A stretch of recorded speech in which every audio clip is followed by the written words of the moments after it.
Assalomu alaykum azizlarim. Mana navbatdagi 20 kilovatlik stansiyamiz nihoyasiga yetdi. Hozir o'rnatib bo'ldik. O'rnatib, faslarini yoqib, endi hozir o'rishga chiqdim ekan. Endi 550 panellarimizda 36 ta bo'ldi. 36 550 panellarimizdan bu yoq tomoniga, mana bu yoq tomoniga yetmaganiga.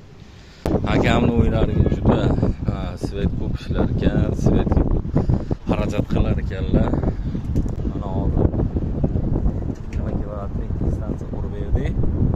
Endi xudo xolasa hozir ham uchoqchilarini ko'rdim. O'sha rasxod 00 bemalol nagruskani qoplayapti. Hozirgi nagruskani bemalol a'lo darajada qoplayapti. Tak, bu 20 kilovatlik stansiyamiz necha pulga tushdi? Puli haqida ma'lumot berib o'taman. 20 kilovatlik stansiyamiz 75 millionga tushdi. Hop, shunday podключ 75 million shunday ko'chirildi. Bizga kelib shunday hamma narsa o'zimizda, ba'zi hech narsa olib bermaydilar. Hamma narsa o'zimizda shunday uстановка qilib berib ketamiz. Kimga shunday xizmatlar kerak bo'lsa, bemalol murojaat qilishlaringiz mumkin. Pastdagi holatlarni ham hozir ko'rsatib o'tib ketaman. Tak, mana apparatimizni yoqdik. Ko'tarildilar. Apparatimiz hozir 14670. Asta-sekin soat 3 ga qarab ketyapti. 70 685 shunaqa bo'lib chiqyapti. Tak, endi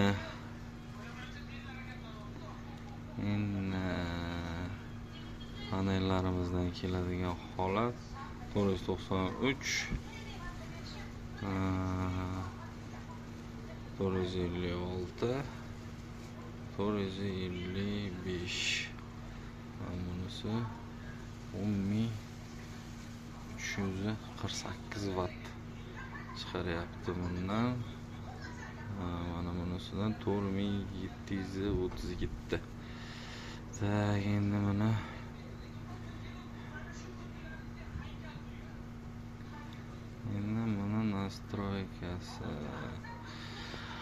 настройкасы hozir. Tak, настройкasiga kirib 2014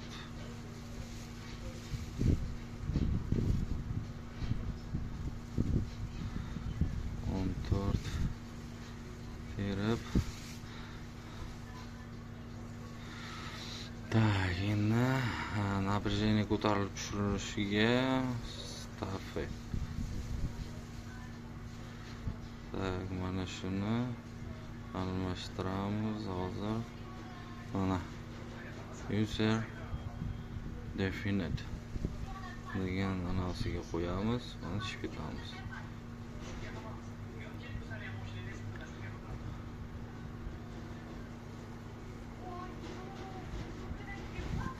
Mana shunday qilsangiz fazalar напряженияsi past balandini o'zi to'g'rilash kontroliga oladi.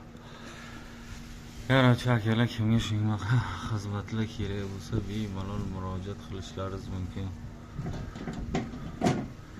Hammasini a'lo darajada uстановка qilib beramiz. Kabellarimiz 1.6 kabellar. O'zi 1.4 bo'ladi. Only max kabelimiz 4 ga only. Mana shunaqa bo'lib chiqdi.